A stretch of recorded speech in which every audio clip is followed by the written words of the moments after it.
I started learning about Jewish traditions and holidays, and I love them so much. So even I fasted in Yom Kippur. The next day, I came to school and telling everybody that I fasted. I was so proud of myself. And then there was one girl that looked at me and asked, "Are you even Jewish?"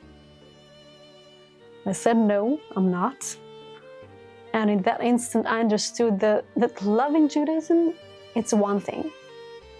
But being a Jew, it's a whole different story. Welcome to Ordinary People with Extraordinary Stories. I'm Chana Weisberg, host of this podcast. Joining me today, we have a phenomenal guest. Her name is Leah Dror.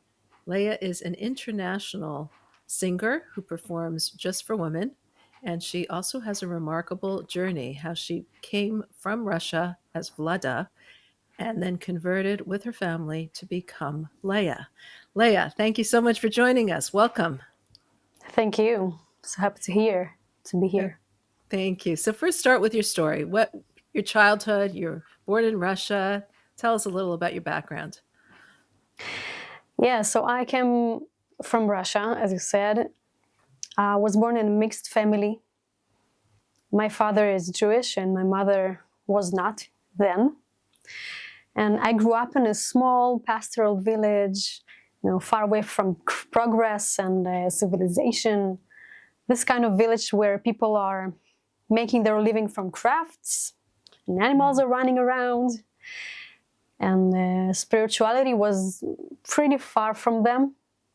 And so we were different.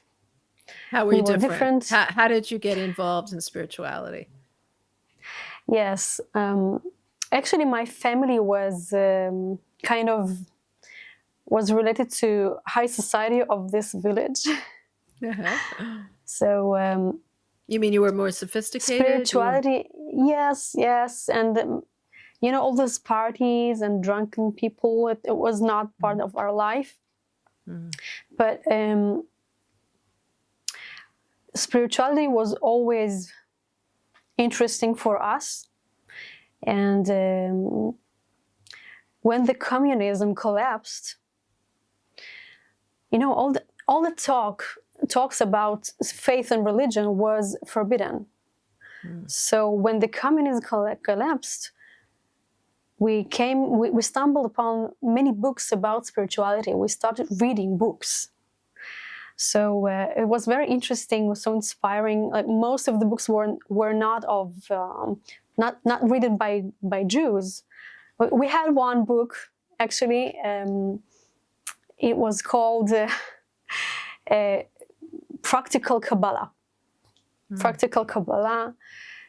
So it was so mysterious things in there, and I paid attention that all these amulets were written in Hebrew. So I thought that Jews know some secrets that are hidden from other nations. So since then, I knew that Jews are very special. But nothing more, because I just knew that my father is Jewish, and that's all. Did you believe in God? Yes. Always. Always. Interesting. Always.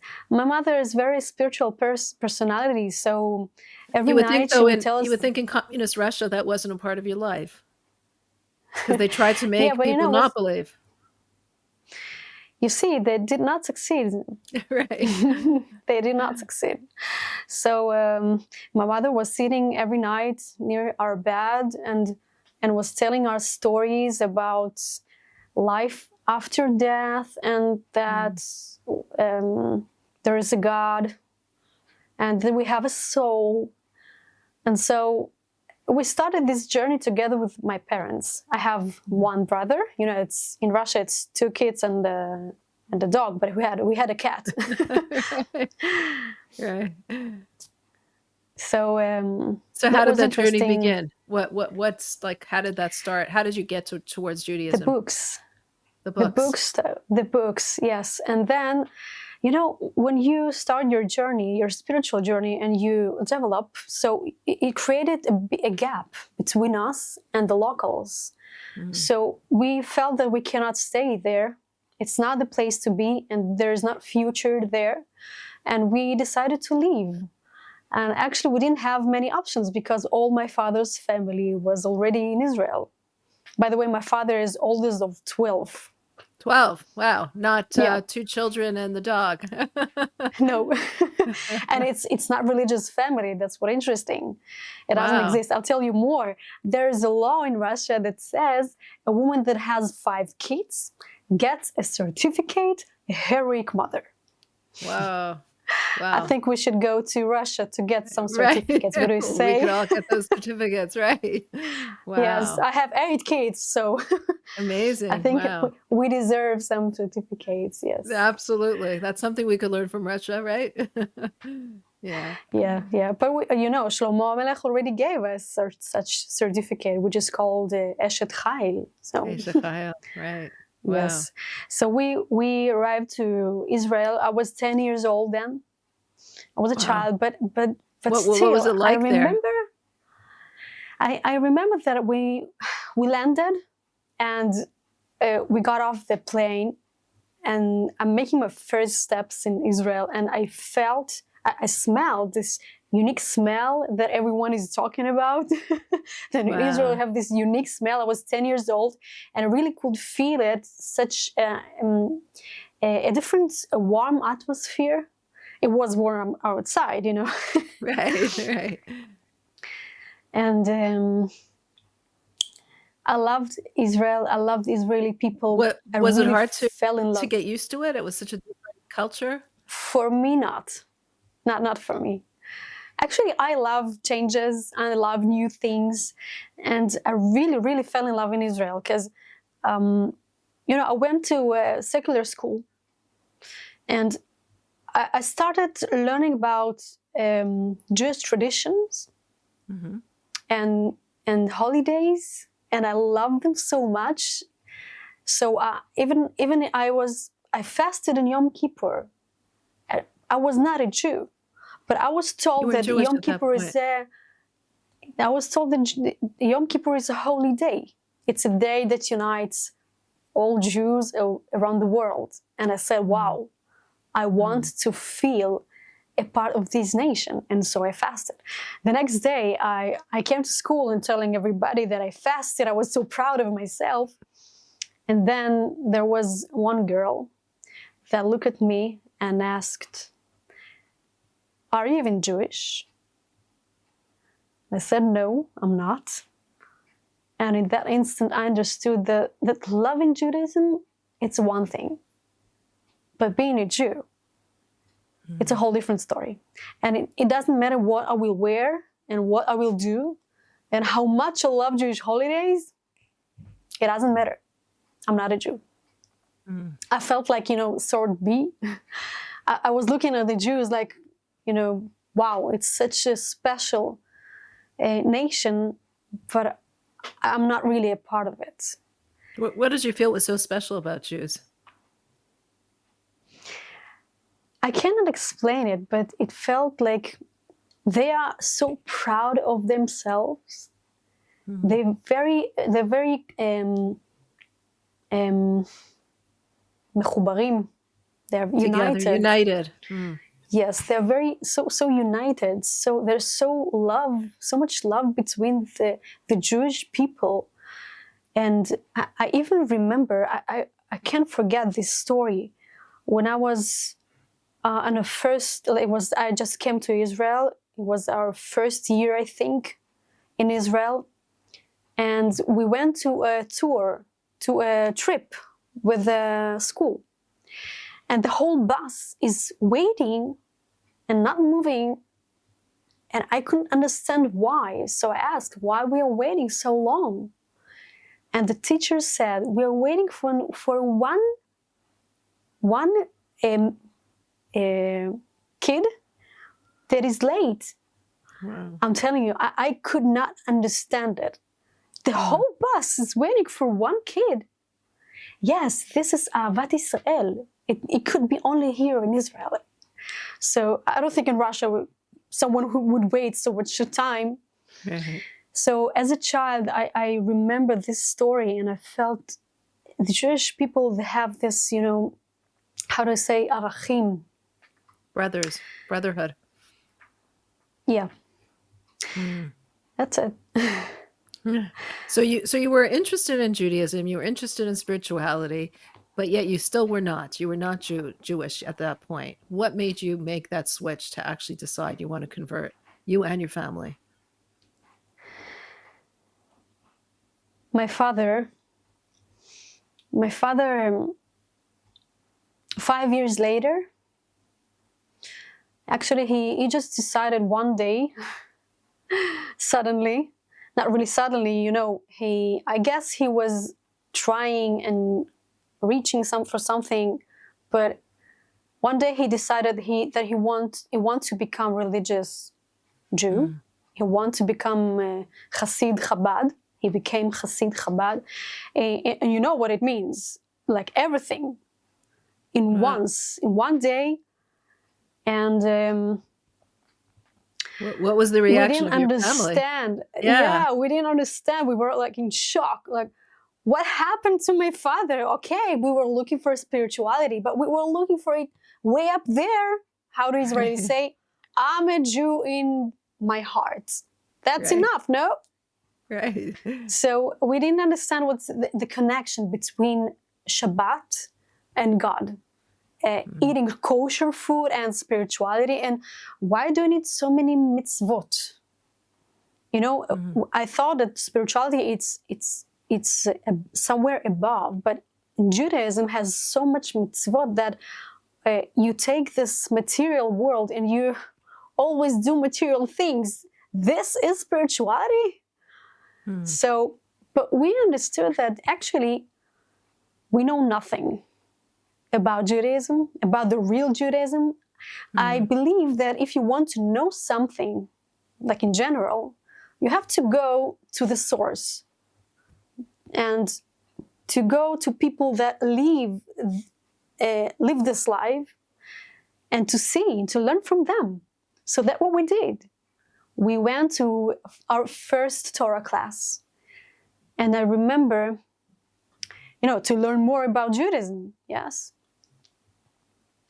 And I was sitting there and taking it all in and realizing that actually everything that we've learned and everything that we've read up until this day is a lame imitation of Judaism. This is the source. This is the original. And Judaism has so much content and so much depth. And it gives serenity and joy of life. And you have a purpose. You have a purpose. How old were you at that point? I was 16. 16, wow. 16, yes. Big enough to decide for myself if I want it or not. So what was the depth that you found in it that so attracted you? The depth. We saw that all the books that we were reading, they were talking about different things, spiritual things, but everything was so abstract, so not precise, somewhere, somehow, not really to the point. And when you start learning Torah and Hasidut, you see it's not a human who wrote this. It's something really huge. And when you feel it and you see this light, and actually I have to say that I felt this, some kind of, even on my body, it felt good. It felt like calm and safe, and such. It bring me a joy, because wow, this is it. I have to say that I was raised on modesty. It's new, right? And when we came to Judaism, so it was just, I felt home, because wow, we've learned so much about spirituality, and we were living this life of modesty and respect to others, respect to ourselves, as a girl even. And Judaism had this points, it made the מסגרת, how do you say מסגרת? A plan made it more. It is the map. Oh, the map, like a road It map. is the map. Mm-hmm. Yes. And when you see that you have a map to go according to this map, so you're really calm. You won't go wrong if you follow Hashem, and you won't go wrong if you follow the map, because Hashem created this world according to this map. So it feels so safe. And It's yes, interesting because some people feel like there's so many mitzvot, it governs so many areas of my life, it's so difficult, and yet you're saying no, that's the part that you really loved. It tells you about everything, how to which road to go. It shows you the exact map of how to live. One of the reasons, so many questions that people ask, why do you need so many mitzvot, right? One of the reasons is that only the Jews can take this material world and turn it into spirituality. This is our purpose. This is what Jews do in this world. Okay, we pull godly lights by doing this mitzvot, these material things. It's like a code. If you write on Google without you forget a letter, the letter it will not be received, right? So it's just the same. It's like math. It's so precise. You have to do the mitzvah exactly like this and exactly like this, and that's so interesting because every mitzvah has his own way to do it, and so many aspects into it. That's interesting. Interesting. So I think that if you want to make mitzvot with joy, so you have to find this depth and this goal of this mitzvah. Was there a favorite mitzvah that you had? Wow, I didn't think about it ever. Was there a hard one? Thank you for the homework. Was there a more challenging one, or you felt this way about everything?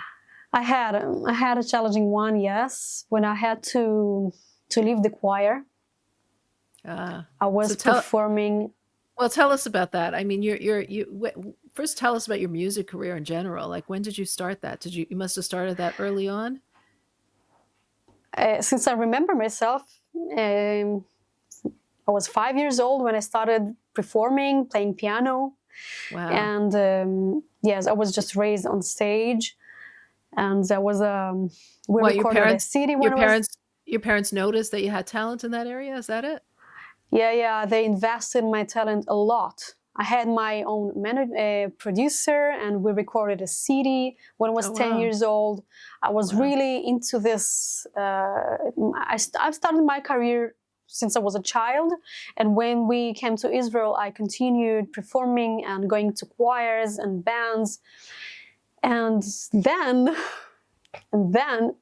when I was in 10th grade, I started participating in a school's choir band without knowing that it's prohibited for women singing in front of men. And I have to say, I waited so long for years to get to this band, because it was only since 10th grade. And when I started, I didn't know. One day, a friend told me, you cannot go, you cannot participate in this band. It came in here and left here. I didn't want to listen. I didn't want to know. I didn't want to accept this. I just tried to run away, not to deal with that. And to this point, we actually were religious, like completely. From outside, from the inside. You were religious, but you hadn't converted yet. Is that it? Or you had already? I think I already converted, yes. Converted. In this point, yes. But I was running away too long, for 2 years. Mm. I'm religious and I'm doing mitzvot and I'm really trying. I'm like, it was for me, the Judaism was so, it was my air. Like every new mitzvah, think about it, we started learning. We didn't know anything. We just knew a little bit about the traditions, about the holidays, but we didn't know the laws. We didn't know how to. So many things you have to learn to become Jewish. You cannot like start your new life. You don't know how to be a Jew. So we learned a lot, and this it was really hard to me. So 2 years it took me to decide that I cannot wait anymore. I just want to do what Hashem wants me to do. I really wanted to please Hashem, to please God. I have this like, and I just decided that I'm jumping into the deep waters. I'm not thinking about it anymore because the Judaism teaches us to do. You have to learn after that, but first of all, naseh v'nishma. We have to do first, and then to learn about the mitzvot, because the doing is the most important part. And I realized that actually I'm thinking too much. Yeah. I have to do. I have to act. Right. Wow. So that was a lot. That's a lot to give up. Yeah, that was hard. And I remember this last performance at school. We recorded my solo. I was singing a whole song by myself. It's something very special. So when I finished the concert, I came to the band's manager and told him that I'm quitting. He looked at me with a very surprising expression, but I didn't even hear his response. I just turned my back to him and walked away. And I came home. All my way home, I'm walking home and thinking I had only one question in my head. Leah, what have you done? Right, sure. I didn't realize what I did, but I knew that I have to do this. And I have to tell you that Hashem didn't abandon me.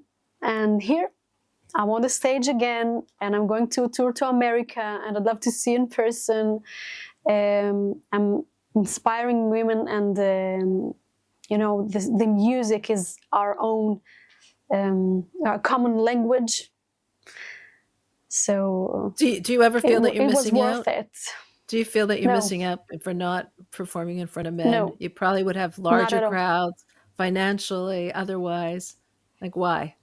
Not at all. Not at all. I don't feel like I missed out on anything because first of all, the show business in general is so cruel.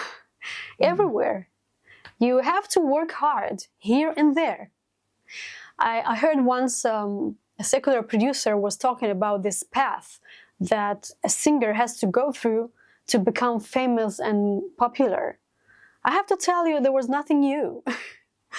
It's the same here and there. But there, it's much harder because you're one of a million singers. The competition is so hard. So I'd rather be among leaders in a smaller religious and women's community. And also I have to tell you about the law, the Jewish law about women singing. Once when I was a teenager, a male friend told me, when I see a beautiful woman singing beautifully, I just melt. Listen, I melt when I hear beautiful voice. And I think that perfectly describes what men feel about women singing, and also explains why the Jewish law prohibits women singing in front of men. So I prefer to melt women's hearts. Wow. And also when I prefer for women, we have a unique language of our own. I speak and sing about common struggles and things that reflect with female experiences. So this space is exclusively for women. Wow. I think what message ours. What message you want women to hear from your singing? Is there something in particular? About my singing or in general? Yeah, at your concerts, like what do you want them to walk away with? My concert. One of the things that I tell them, I think even you don't have to tell. You don't have to say. When they see religious woman standing on stage and has a fulfilled life and doesn't miss out on anything, and you can be a religious woman and to have a really beautiful life. And I always say that every each one of you has talents. And these talents are not yours. God gave you these talents to share them with others. You cannot keep it to yourself. I cannot keep my talent to myself. I can't. And Right. also one of the things that I really, at the end of my concert, we all together go through the Beit Din, the court that we had when we converted. So they see the Rabbanim, they see the Rav is asking questions on the screen. You show this at your concert. Yes, and I'm answering from the stage, and those questions, and they feel that wow, it's a really what was that hard like? test. What was that like? Like what did you have to learn a lot? A lot. I was so excited before this Beit Din, because we knew that not everyone is going through this, and we were I was so scared because yes, we learned a lot. It was about 10 months after we started learning Judaism, and we entered the room, the court together with my family. And they started asking questions. Every each one of us had another question. But one question that it's like, it's stuck in my head until now. And this question they asked on the stage. I wanted the crowd to feel what we felt then. I want the crowd to feel that they didn't need to go through this, to make tests. They just they have this, the Jewish soul, it's a gift. They didn't have to do anything to get it. And the question that they asked, it goes like this.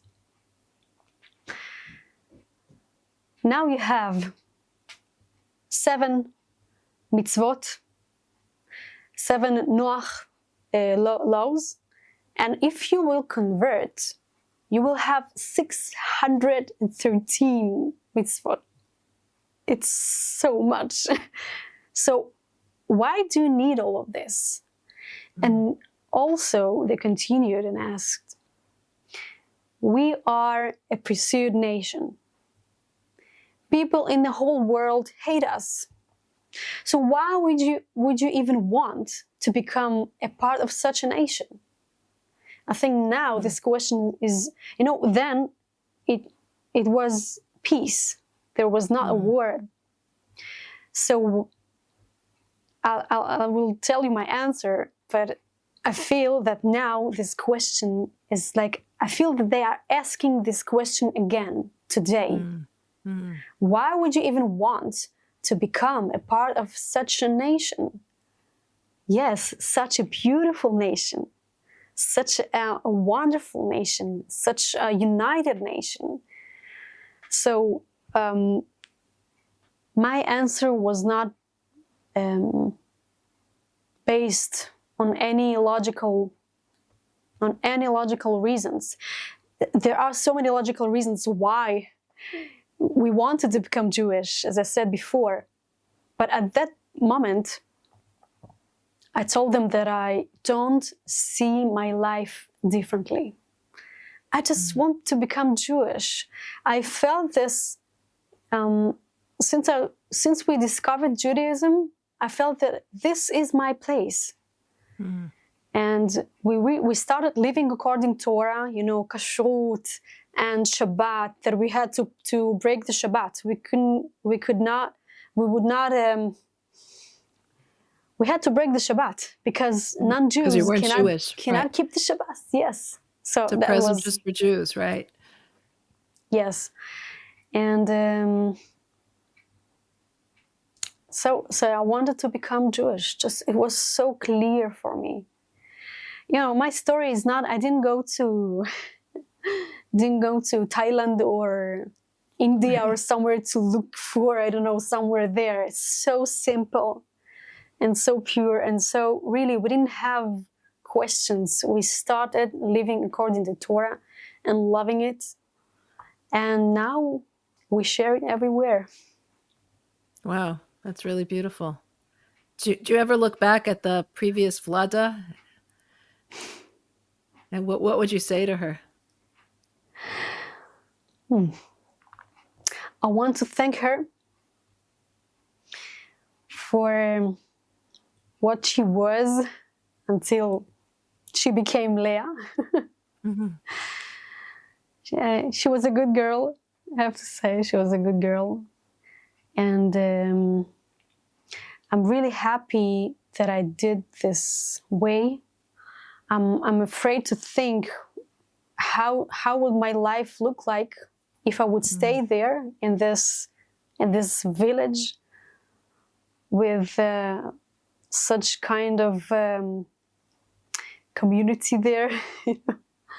So I feel like God gave us a huge present. He took us from the downside, like how to say, from the depths? dark side, from the depth, from the dark side to the light.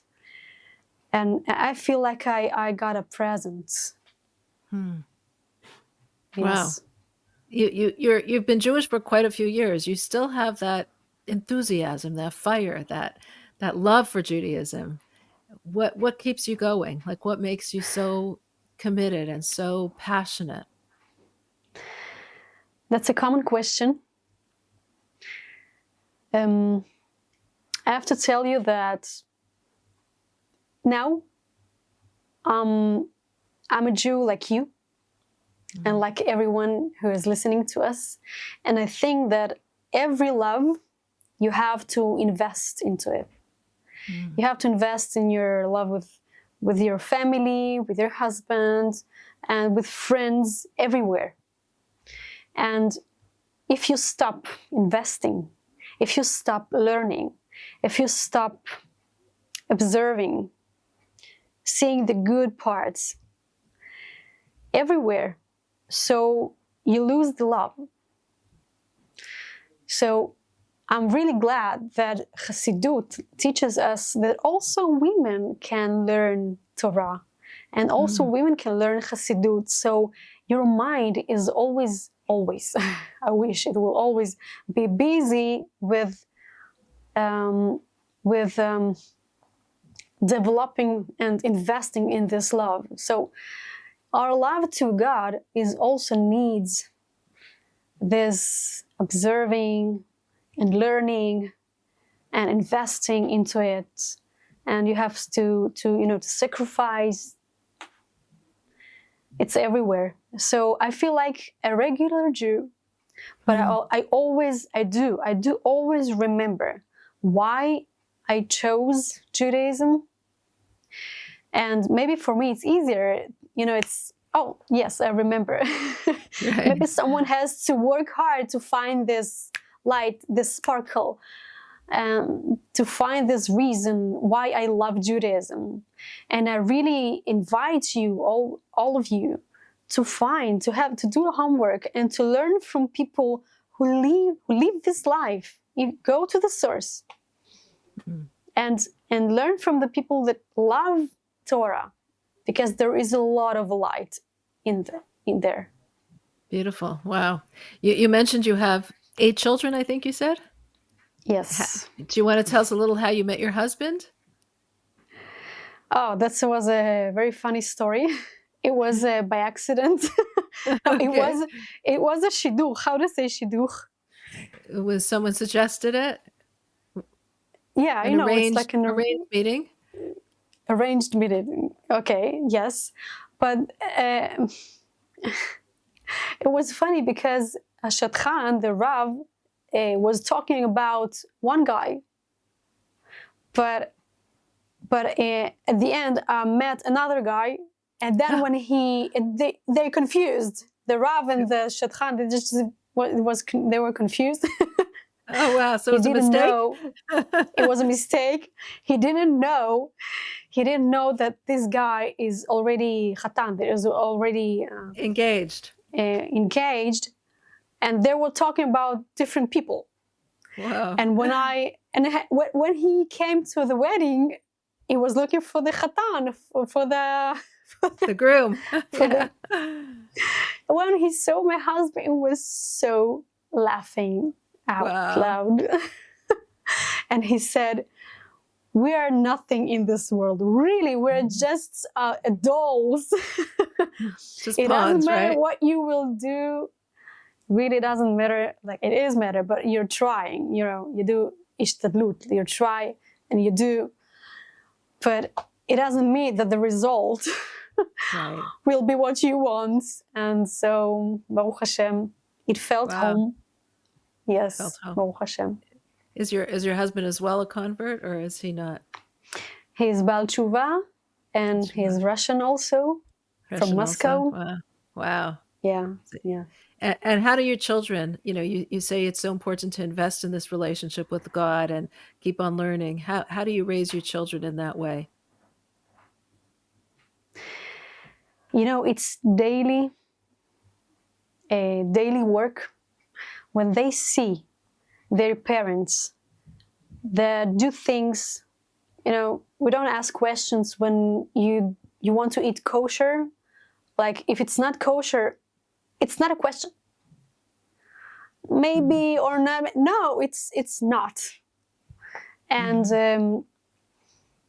these daily things, as we said, the material world, we do the nitilat yadayim, we wash our hands. It's so obvious when you feel that for you it's obvious to do this, and you live according to this. And they see their parents love it. They That's feel so it. important. Yeah. They feel it, yes. And it's okay if someone has, we all have ups and downs. And I think this is also important to, when you raise your children, they have to see that my parents are human, and it's okay. For sure. But when you have this, you see the path and you go there. Okay, so you can go like this. Right. But there's a path it's okay. ahead. Right. Yes. Wow. Interesting. You mentioned how Chassidut really helps you to understand things more. Can you give us like a favorite teaching from Chassidut, or when you're feeling down or feeling like you're going in that detour way in circles that you draw on?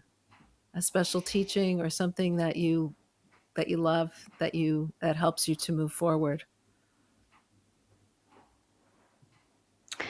I always say that God is my producer. And that really makes sense for you in your profession, right? Exactly, definitely. And when things are not going according to what you wanted, or not going according to what you planned, and things are starting, someone can cancel a concert or move it or something, I never, I'll never get angry, because I know, and I noticed so many times God showed me that was perfect for me because that day I didn't feel well, or it was like not comfortable for me, and I feel like God is going with me everywhere, every step. And when you're not getting angry on anything, and you feel like, okay, I'm calm, this is the best for me, and because He can see the future, I'm not. So it makes your life really, really easy. Was it hard to get into like the singing just for women only, the performances? Like how did you do all that publicity and get into that whole field? I mean, it was probably something new that you had to you had the talent, but I'm wondering how you were able to get out there. It was a long way. You need a lot of patience for that. But I can say a few things.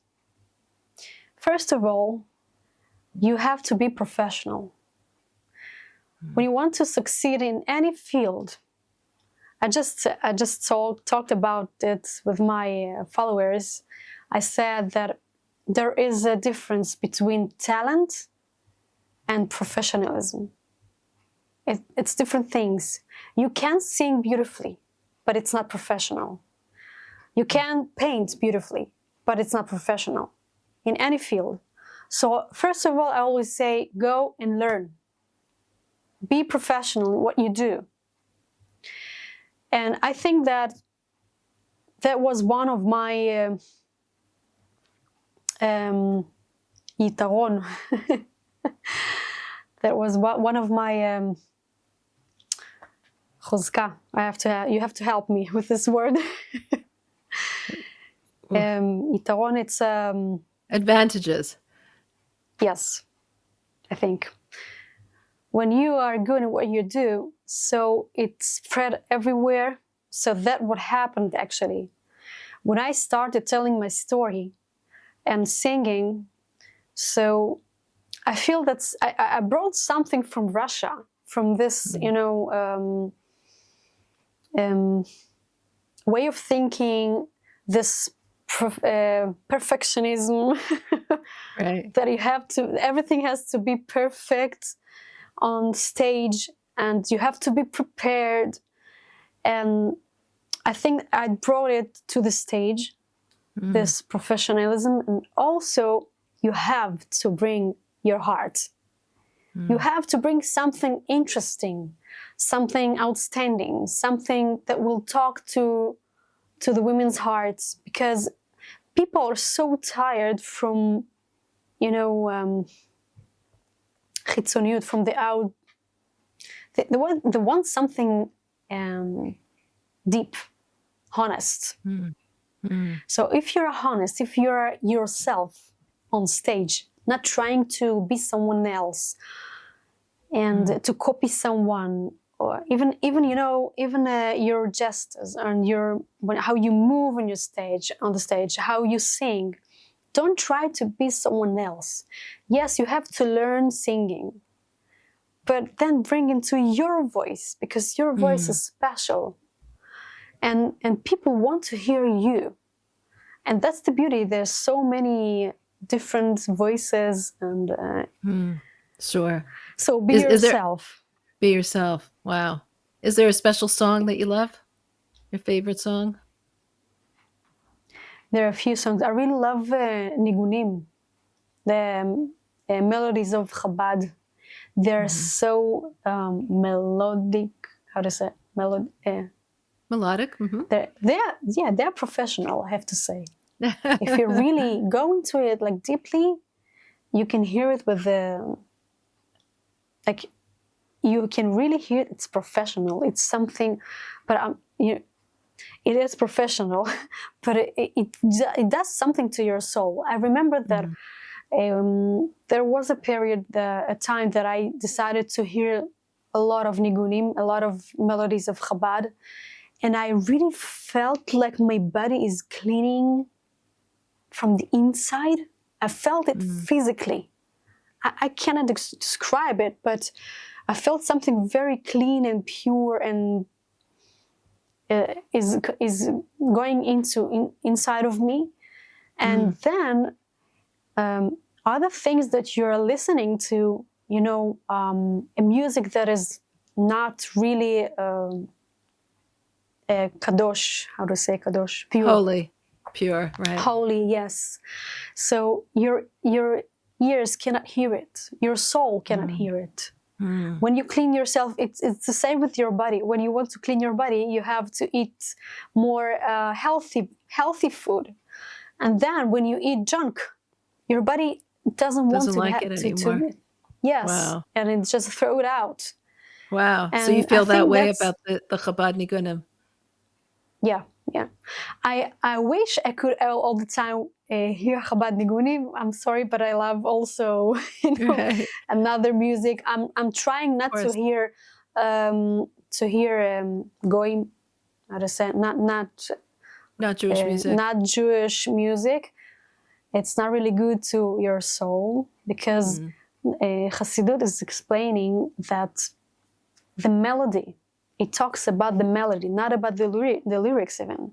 Just the melody is taken from the inside world of the malchin, of the composer.